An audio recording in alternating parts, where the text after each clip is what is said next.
Ese channel yawe iri hafi kugera kuri monetization ariko ukaba ufite ubwoba kuko hari update nshya ya YouTube ishobora gutuma ibintu bihinduka, cyangwa se ukaba ukomeje gukora video nyinshi nta watch time nta aba-subscribers ubona, bityo ntubyakire uko wabyifuzaga. Uyu munsi rero ndakwereka ibintu ushobora gukora nonaha kugira ngo iyi channel yawe ibe ready mbere y'uko impinduka nshya za YouTube zitangira kugira impact ku ba creators. Nk'uko mubizi rero rwose ni ibintu bikomeye, ni ibintu bihangayikishije, kandi ikirenze aho ndakwereka byose ukuntu ushobora kubyigobotoramo. Reka dutangire ku kintu cya mbere, tubanze tumenye aho channel yawe igeze. Ese channel yawe igeze hehe?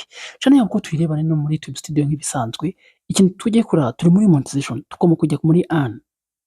Akantu kameze nk'akadolari kari ibumoso bwawe gakandeho ugiye muri earn. Numara kujya muri earn ni uburyo bwo kwinjiza amafaranga kuri YouTube, aricyo bita monetization. Ese uvuge ngo ese channel yanjye yemerewe kuba natangira gukora amafaranga, nemerewe ku applyinga monetization nk'iyi ngiyi kuko yagize 3,000. Murabona ko ushobora kuba wakwa applyinga monetization nubwo utatangira guhembwa.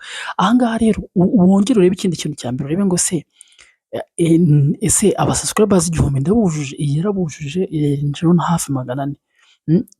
Noneho uvuga ati se watch time 4,000 bansaba narabyujuje. Ni ukuvuga ngo ikintu cya mbere nicyo kintu cya mbere ugomba kureba kuri channel yawe. Ese checkinga channel yawe, ese nemerewe kuba nakwa applyinga monetization, nemerewe kuba natangira guhembwa na YouTube? Ibyo ni ibintu ugomba kwibazaho rero. Niba rero channel yawe itari birimo, njye kwereka ibi bintu kandi ubyitondere. Ikintu cya mbere rero nta kindi, imenya imibare yawe mbere y'uko uba wakwa applyinga monetization. Noneho rero cya kabiri, menya requirement za monetization. Ese requirement za monetization ni iki? Hari abantu benshi bashaka monetization ariko batigeze basobanukirwa neza requirement za YouTube. Murabizi ko YouTube muri aka kanya irimo irasaba aka kanya bigishoboka irimo irasaba aba-subscribers 1000 gusa n'amasaha 4,000, kandi murabizi ko amasaha 4,000 kuyabona mon cher ni ibintu bigoye cyane, ni ukuri umusozi utarangira. Ariko ngenda singuca intege, ngiye kukwereka uburyo ushobora kubyigobotora, ngiye kwereka techniques ushobora gukoresha kugira ngo ayo masaha wowe wumva ko bitashoboka ushobora kuba wayageraho. Ni ukuvuga ngo rero ikibazo ntabwo ari ukuvuga ngo ndashaka aba-subscribers 1000 cyangwa amasaha. Oya, ni ugukora. Hari ibintu bidasabwa, kandi YouTube ishobora kugira inzira zitandukanye bitewe n'uko program partner yawe cyangwa yinjizamo. Rero ikintu cya mbere ugomba kwibandaho uko nabikubwiye, kora video, kora ibintu bituma abantu bareba bamenya content yawe. Content ni imwe, ibikora ibya YouTube igisha abantu uburyo babona amasaha, igisha abantu uburyo babona views, ababona aba-subscribers. Tugeze rero ku kindi cya gatatu, kora video zongera watch time. Izo video zongera watch time ese ni izihe? Tuzibazeho. Noneho kugiye ikintu cya gatatu, ni ngo kora video zituma abantu bagumaho igihe kinini bareba. Watch time, niba ushaka kwihutisha urugendo rwa monetization, ugomba gukora video zituma umuntu adahita afunga video. Reka nkwereke ko wabikora. Nta kindi, ni ibintu biri simple. Ni ukuvuga ngo banza wibaze uti nicyo gituma umuntu areba video kugeza ku musozo. Urugero, niba ukora tutorials, ntutangire uvuga ibintu byinshi bidafite aho bihuriye n'icyo umuntu yaje gushaka. Mubwira icyo agiye kubona, mubwira uburyo agiye kubona views, mubwira uburyo agiye kubona monetization.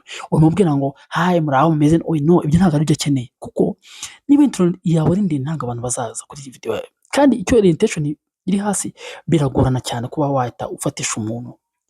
Ikindi rero cya kane, shaka topics abantu bashaka, topics iri trending. Reba ese nk'umuntu ukora YouTube muri iki gihe ni ikihe kiri ku trending? Of course ni monetization yongereye amasaha. Mu kwezi kwa kabiri umuntu uzaba afite amasaha 8,000 byari ku 2,000 yakubye kabiri, bizaba bigoye. Rero fata ikintu ubikoreho, ugaragariza abantu uburyo bashobora kubona ayo masaha mu buryo bwihuse, mu gihe iyi update nyine igihe YouTube yatanze ntarengwa bitaragera. Ni ibintu ugomba kwitondera. Bikore rero wigisha abantu ufite content iri original. Intambwe yawe yigisha abantu ibintu byiza kandi bituma bagera ku byo bashaka. Icya gatanu, kora content series. Content series ni filime z'uruhererekane cyangwa ni video z'uruhererekane. Niba wigisha umuntu kuba yakora Canva, yakora thumbnail akoresheje Canva, bimwereke. Reka nkwereke icya mbere ni playlist nk'ibisanzwe. Playlist rero ni ukuvuga ngo playlist ugomba gukora playlist tuvuge nk'iya ibyagufasha gukora kuri YouTube channel yawe.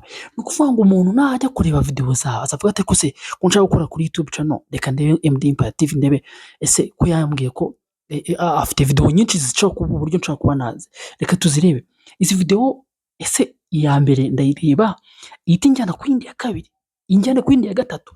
Playlist ni ukuvuga ngo ni video z'uruhererekane zituma umuntu ashobora kuba yagira icyo yungukira. Ariko attention, izo video z'uruhererekane zikora video zigisha umuntu kuba yatangira kuba yaba ari gukoresha YouTube ikamujyana ku murongo paka ageze kuri success.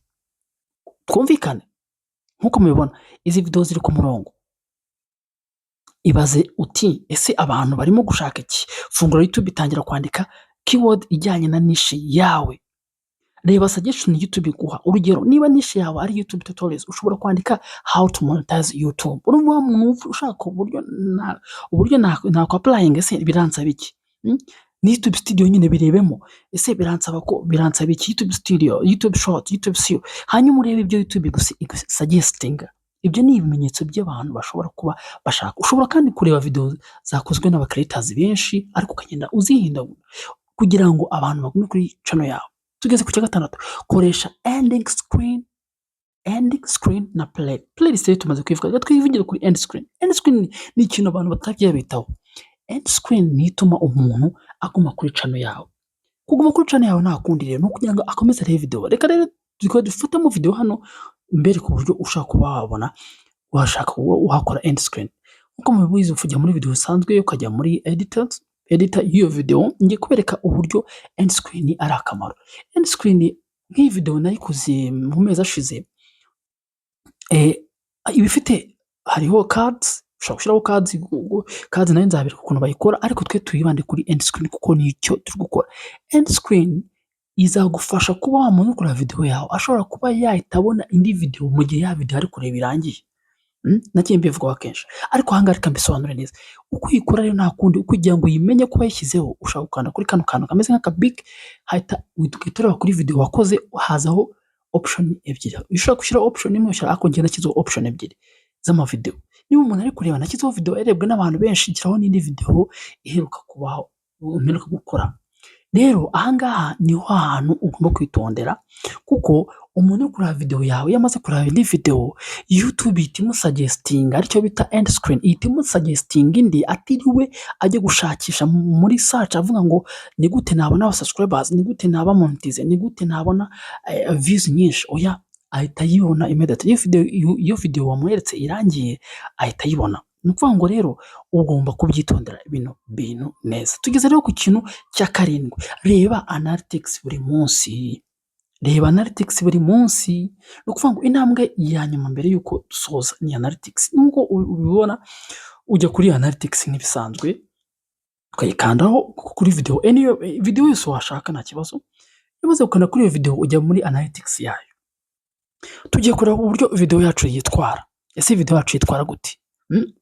Video yacu muri overview yacu dufitemo views, dufitemo watch time, dufitemo subscribers. Iyi video yagize aba views 825, igira watch time ya 33.9, igira aba subscribers 7. Tumanutse gato average mu minota 9 abantu barebye iminota 5 n'amasegonda 35. None average percentage yayo ifite 66.9%. Urumva ni video yagize icyo imarira abantu. Iki kintu rero ni hamwe nakuvuga ngo reba analytics yawe. Ifukitse iyi video nakoze niba yera performance bingana bityo, niba abantu barayirebye iki kingana bityo, kuki nta kongera ngo nkore indi isa nayo ariko idasa nayo cyane ariko isobanura uburyo bumwe kugira ngo abantu bagume kuri channel. Reka tujye muri reach. Impression yagize 4700. Ni impression nziza cyane. Noneho CTR yayo igira 10.1%. Urumva iyo video yari munsi ya kabiri ni iba yapfuye, ifite 10. Urumva abantu bayitinzeho bayireba. Views ni izo ngizo. Uramanuka hasi turagera kuri traffic sources. Uburyo yabaye yarebwe cyane. ariko turebye hano twasanze playlist ari abantu barebye playlist nibo benshi cyane, abantu bayisacinze bayibrowsinze ni 18 kw'ijana, abantu bakoze YouTube kuri search ni aba ngaba. Ni ukuvuga ngo ireba iyo mibare uvuga ati se imibare niyo engagement amasaha nayo ngayo 66. Aya masaha ntukayafate ni menshi, wowe ushobora kuba wumva ari make ariko ni menshi. Average duration barebye 5 kuri video y'iminota 9 kuri minota 5 ni ikintu cy'ingenzi, percentage niyo ngiyo. Ni ukuvuga ngo rero wowe niba ushaka gukorera amafaranga kuri noze yawe rwose, reka rwose nkubwire wa muntu ushaka kuba waba monetization, ite kuri ibi bintu 7 nguhaye, nubyitaho uzakora neza. Ni ukuvuga ngo noneho ndashaka gukora ikintu kimwe uyu munsi, fungura YouTube studio yawe, jya muri hano urebe imibare yawe, icyo gihe uzishima. Ibi bintu nkubwiye nubikurikiza uzishima, uzakorera amafaranga kuri YouTube, uzabona views nyinshi kubera ko warebye imibare yawe uko imeze kugira ngo ubone ukora.